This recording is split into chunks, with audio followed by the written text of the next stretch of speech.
Welcome to Window Dressing, sirens and gossip rag goddesses of the new millennium. This week I discuss Megan Fox, an icon of man-eating, female rage, and the male gaze. The former came from the cult classic horror film Jennifer's Body, where she plays a literal man-eating murderer. The film's title comes from the 1994 Hole song of the same name, making it unmistakably mired in feminist lore. I will touch on other films from her early career, but I focus on Jennifer's Body and her 2023 poetry book, Pretty Boys Are Poisonous. It's the book that drew me to her as a topic.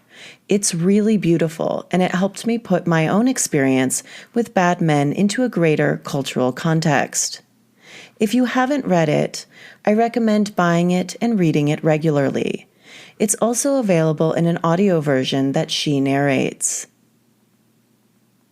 Megan Fox made her film debut in the 2001 Mary-Kate and Ashley Olsen movie, Holiday in the Sun. She was a teenager when she shot the film. She plays Brianna, the love rival of Ashley Olsen's character Alex, and the resident mean girl at the tropical resort the girls are vacationing at with their parents, thus the film's title. Megan will be typecast as some iteration of this character throughout her career. The experience of watching this movie is like looking at pictures from a disposable camera roll of someone else's vacation. It's a montage-heavy, camcorder-coded homage to a life I wish I had lived. The standouts from this and all the Mary-Kate and Ashley movies are the looks. The on-trend time capsules of these films alone are worth the watch. Megan's character, Brianna, isn't just hot, she is also rich. Although I think they are all wealthy because this is a very fancy resort. She has light, almost gold-dusted brown hair, carefully coiffed and sleek. All the girls wear mid-length skirts with some iteration of a halter top. Megan's look is particularly well-styled. She wears a cream halter and a silver, low-slung mid-length skirt. Mary-Kate and Ashley's highlights set the standard for beachy hair in the early 2000s. Moving away from the plasticine shine of the all-over dye jobs of the 90s into a moneyed salon version of the beach that is highlight heavy. They always top their look off with no-frame sunglasses and clear lip gloss. The kind that the viewing audience could imagine is Bonnie Bell, but was likely Dior. As an example of how Brianna, Megan's character, was drawn as counter to the down-to-earth pretty girls of the Olsen twins, is a scene between Brianna and Alex's love interest, Scott. Alex says to Scott, jokingly, that he could be with Brianna right now, listening to her talk and rubbing her down with tanning oil. He says, "That doesn't sound half bad."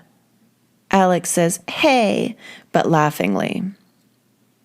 This is fucked. Not only are they talking about the absent Brianna's body as if she is a sex doll, but it becomes a joke to Scott that Alex has to go along with.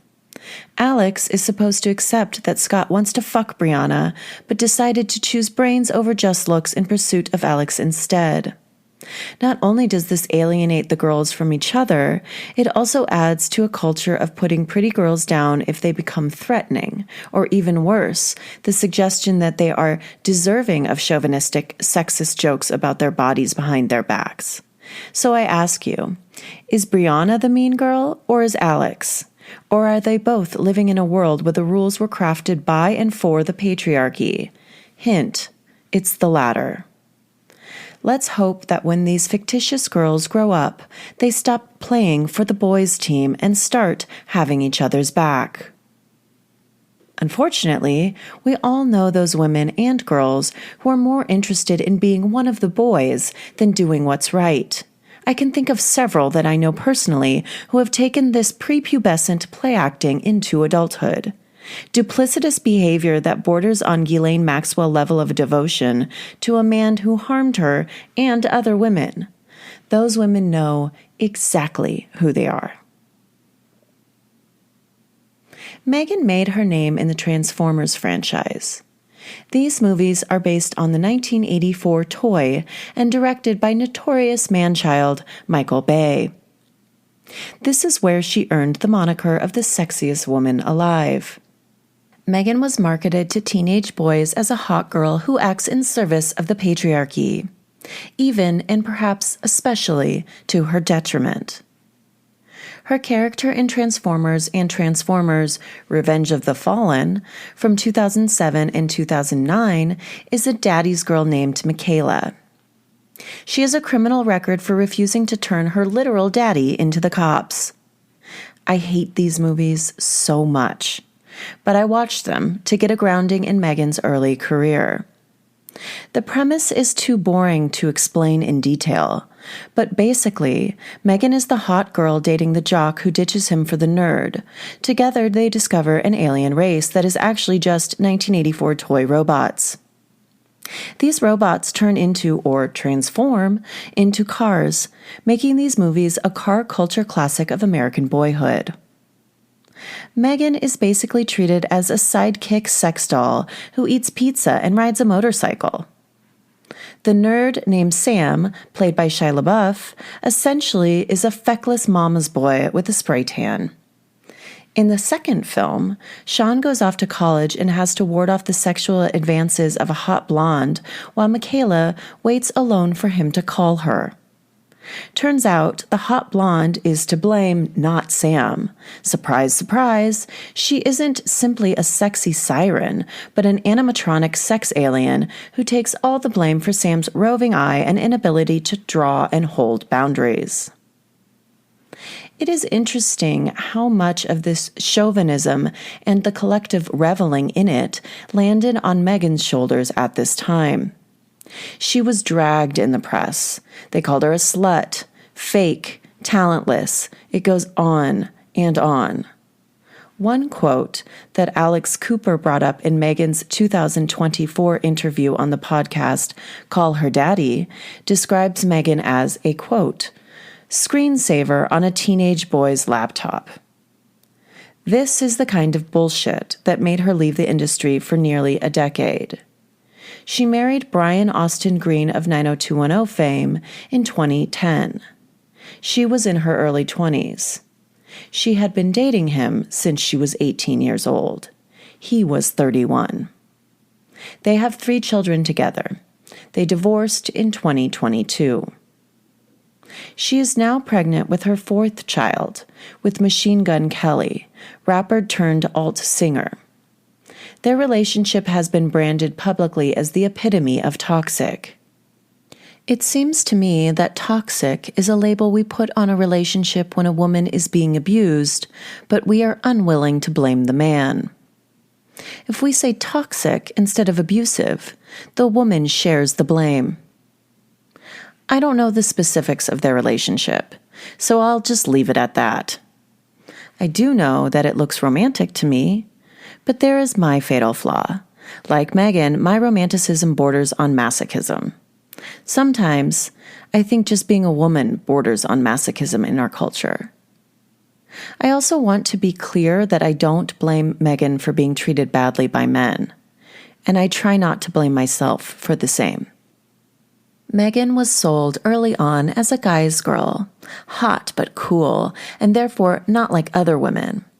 Her cultural positioning isolated her and fed a very real hatred of beautiful women.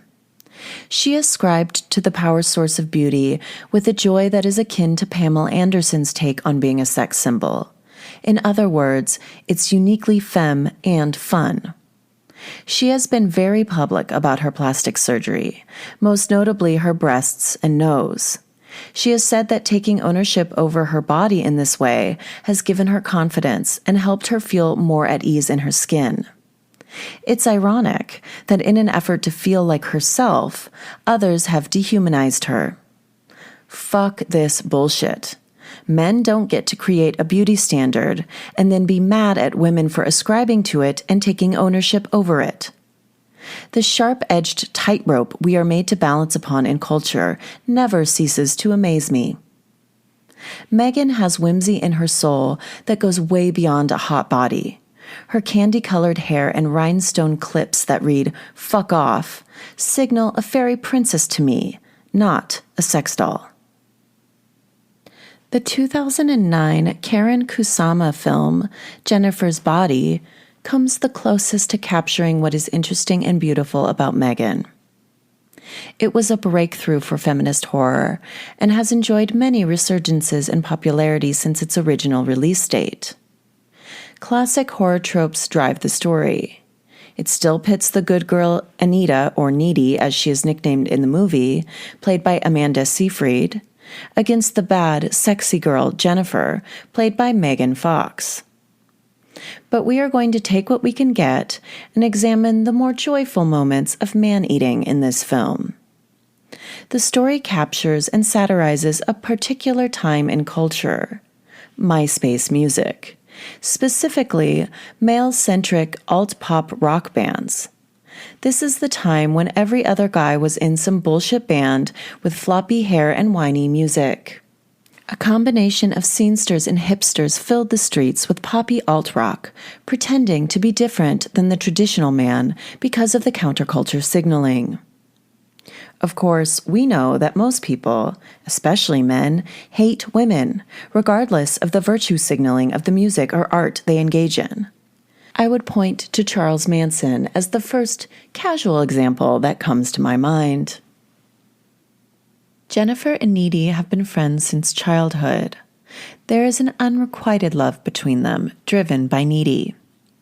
Jennifer seems more than willing to exploit the affections of her friend the way she exploits the affections of men.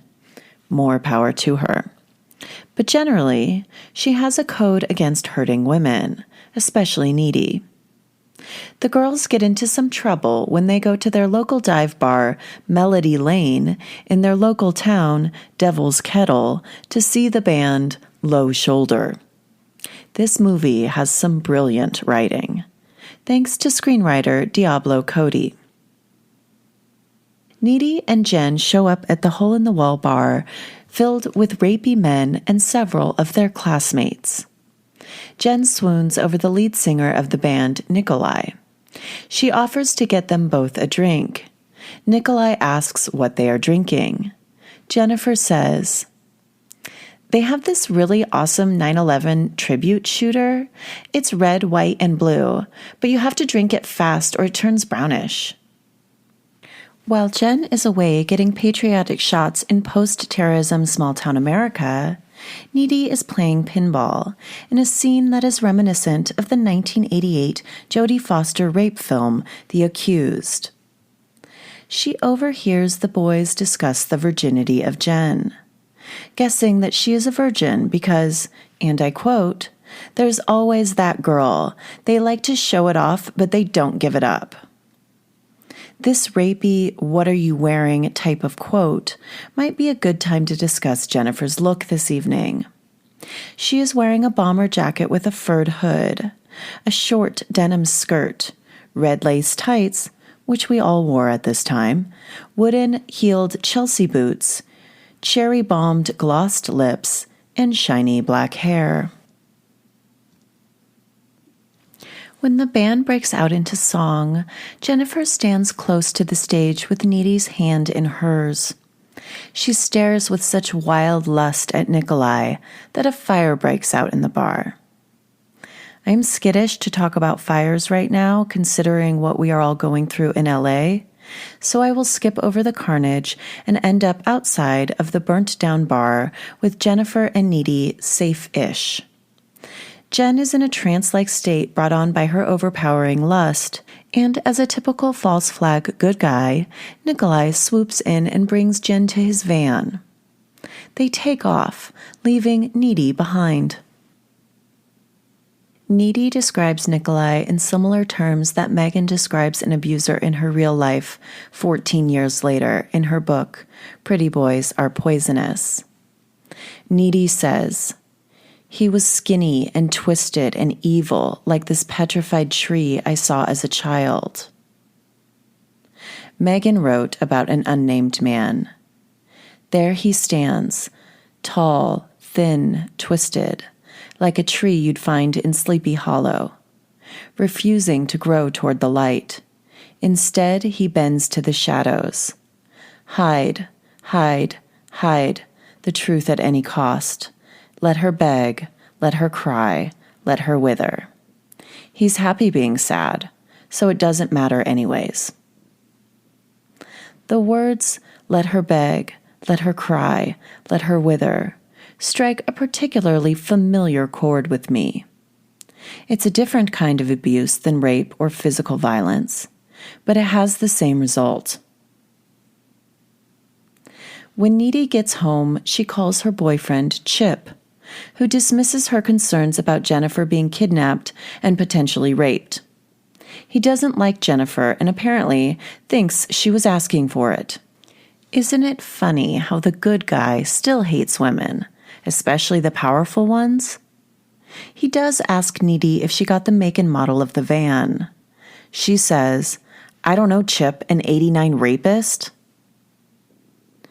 Jennifer shows up bloodied and ravenous in Needy's kitchen, vomiting up pokey black bile, before running into the night to consume a young man passing by as opposed to hurting her friend.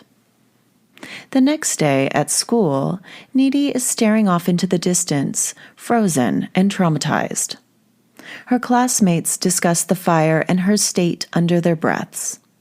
One student says, "It's called post-traumatic stress. My dad was in Operation Enduring Freedom, and he totally stopped talking for like months." 9/11 jokes abound in this film, and I'm here for it.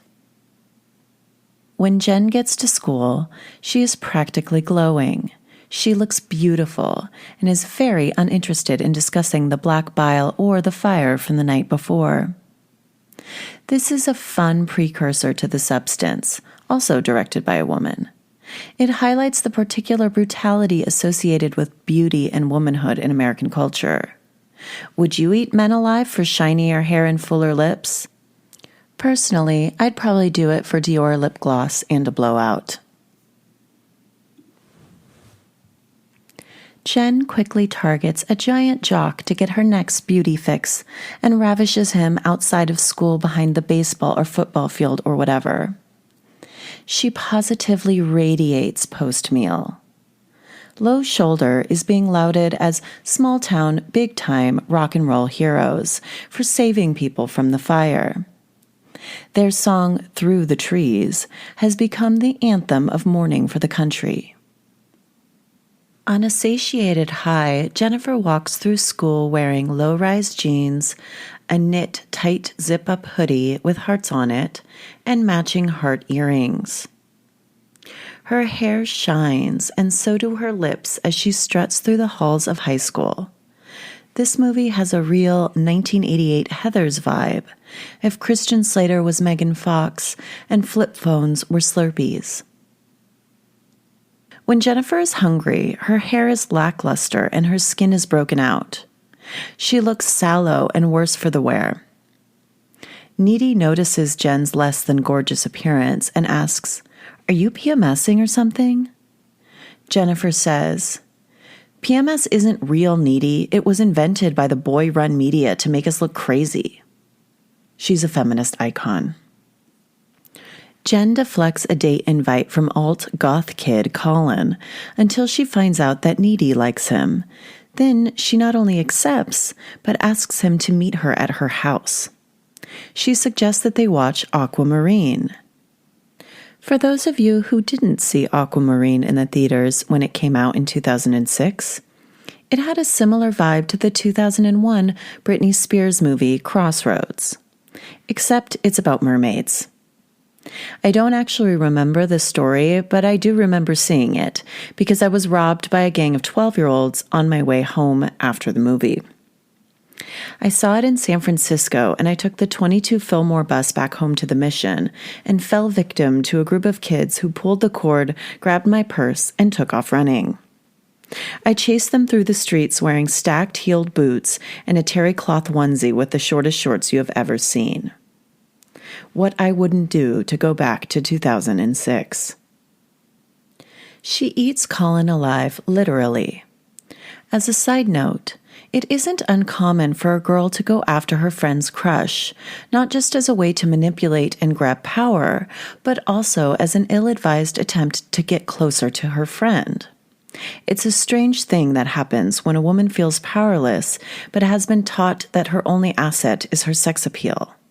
Exploiting that asset can become the only safe way to move about the world and retain a semblance of control over your own destiny. Eventually, Jen confesses what happened the night of the fire to Needy. She says that the boys from the band attempted to sacrifice her to the devil so they could attain the alt-pop fame of Maroon 5. By the way, the lead singer of that band, Adam Levine, was recently accused of having an affair with an Instagram model named Summer Stroh, while his wife was pregnant. I think we should all follow Summer on social media and make her a star. Fuck you, Adam Levine. The only problem with Low Shoulder's plan is that Jennifer was not a virgin. Their assumption that because she was provocatively dressed, she must be a tease, not a sexually active teen, was misguided. As Jennifer herself said, "I'm not even a backdoor virgin." Low Shoulder gets their success, but she attains demonic powers in the process. Jennifer tells Needy that in order to stay strong and beautiful, she must feast on the flesh of boys. Needy shares her newfound knowledge with Chip. She says, "She's eating boys. They make her really pretty and glowy, and her hair looks amazing." Chip doesn't believe her. The world works this way. Women run around in the shadows protecting idiotic man-children who don't even listen to or believe them. Oftentimes, women also don't listen to or believe other women. My best advice to women and girls like Needy is to stop protecting men unless you want to get eaten alive too. The drama culminates at the school dance, which is a buffet of boys for Jennifer and a battleground for Needy. Feminist against male sympathizer. If it isn't clear, Jennifer is the feminist and Needy is the male sympathizer. Needy wears a pretty and pink style gown with permed hair as a shout-out to the unlikely heroines from past teen movies who get the guy despite the hot girl's attempts to nab him. But Jennifer does indeed nab Chip. She heads him off at the pass in the woods outside of the school. I inserted that sports metaphor for the men in my listening audience. She is wearing a white, diaphanous gown, trimmed in black like a vampire's bride-to-be. She belongs in a castle, not the small backwoods town of Devil's Hole. She kisses him. This is important. He kisses her back, does not stop her, and basically is ready to fuck her the second she shows interest. Isn't it fun how the only reason Chip didn't like Jennifer was because he didn't think he could fuck her? But now that he can, he is slobbering all over her gloss lips and messing up her pretty, shiny hair. Jennifer lures him to an overgrown pool house with vines creeping in and out of every crevice. Chip then, after already making out with her, refuses her advances. In effect, having his cake and eating it too, with the added bonus of humiliating Jennifer and cheating on Needy. What a good guy. Feminist hero Jennifer pushes him into the pool and literally starts eating him alive. Thank you, Jen, from all of us girls. Needy shows up, and a battle between the two girls follows. A half-dead Chip attempts to kill Jennifer with a pool cleaning net, but she escapes through the window back to her home to recover. Chip does die, though, and I'm grateful he is gone. He is a waste of time. Needy kills Jennifer in her own bed with a knife after tearing the heart-shaped friendship necklace they share from her neck. Needy is institutionalized in a mental hospital, where she realizes that she is imbued with the powers that Jennifer had. She uses those powers to escape the institution. Needy then goes on a hero's journey to bring down the boy-run patriarchy, starting with low shoulder. Feminism lives on through inherited rage. The credits roll over a whole song, like the film's namesake. Female rage is beaten down and beaten back, but it is our best indicator of truth. When a man treats you like garbage and vitriol burns your throat, you know he isn't right, and you should run. We have to honor the horror of how we are treated, not just to save ourselves, but to save each other. Last week, I filed a temporary order of protection against my ex-boyfriend, mostly for verbal and emotional abuse. He only attempted to hurt me physically once, when he used his car as a weapon against us both. His most recent offense was during the fires, bombarding me with love-bombing lies to get me to evacuate with him to Joshua Tree. It turned out that he was with his ex-girlfriend and another couple. An ex who I know he also abused. This disgusting setup is the stuff of drug-addled chauvinists and their lackeys. His ex has chosen to let him back into her life, in my opinion, as a way to find relief from carrying the weight of his actions. Sometimes, if we make the abuse okay, we temporarily relieve the pain of it. As angry as I am at her, I also understand. I like her very much, actually. But his cruelty knows no bounds. He recently co-opted the anniversary of my rape in service of himself and another person who he has also pitted me against. I don't know if his actions are driven by selfishness or cruelty, but I am certain it's not love. He gets joy out of crossing women's boundaries and creating the reality he deems appropriate, with no care for the devastating effects on my or anyone else's self-worth. I have finally started speaking publicly about the abuse I experienced in this relationship, because I just became so bogged down with the shame that I had to. I have been physically abused in past relationships. I think by comparison, this kind of emotional and verbal abuse gets swept under the rug, especially by the perpetrators. It's really important to me that I speak openly about the devastating effects gaslighting and verbal abuse have had on me, even in light of a history of physical abuse. One of the women who has helped me be honest about it is Megan Fox. I happened upon her poetry book, Pretty Boys Are Poisonous, by accident, and it really made me feel less ashamed of my past alliances with shitty men. I'm going to play an excerpt from the foreword of this book, read by her. Dear listener, all of my healers tell me that my throat chakra is blocked. In case you aren't familiar, the throat chakra is the energy center that's related to communication. Usually when someone's throat chakra is closed, it's because they're not able to identify their feelings and articulate them in a way that's aligned with their emotions and intentions. I don't have this problem. My problem is that I deeply identify my feelings and have multitudinous ways of articulating them. But I'm not able to express them because when I do, it's made the men who have loved me feel intimidated, inadequate, and insecure. And so I've spent all of my life making myself small so that others can feel confident. I have a savior-martyr complex. I've always believed that I'm meant to be a sacrificial lamb, a ransom for the soul of whichever beautiful, broken, self-absorbed idiot is currently hunting me down and draining me of my life force. I am at once jaded and naive. A hopelessly romantic, open wound of a human with a blisteringly sardonic sense of expression that I keep mostly repressed.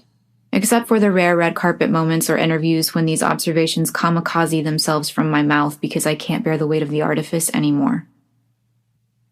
But then one day it happened. One of said idiots finally broke me. and from me poured these poems featuring previously unspoken feelings of isolation, torment, self-harm, desperation, longing, restlessness, rage, and general anguish.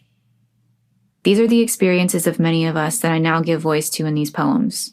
This book is for anyone who has given much more than they've received, or for anyone who struggles to believe that they deserve to be heard.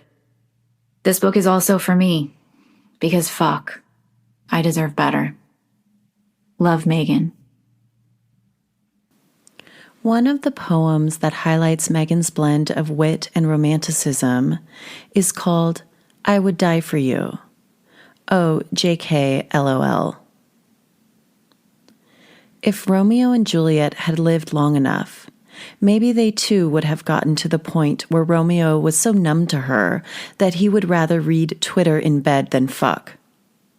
Because there's always tomorrow for that. Or maybe the next day. Or the next. I don't know, he's just so busy now. I still imagine she kills herself in the end, though. Only he doesn't follow. He just signs up for Raya instead. Megan talks about neglect with the same violence in her voice that she speaks about rape. Here is another poem about the latter.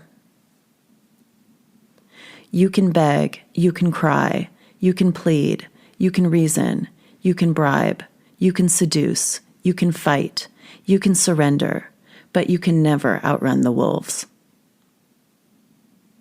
She spoke on Alex Cooper's podcast, Call Her Daddy, in 2024 about the different kinds of abuse she has suffered at the hands of men.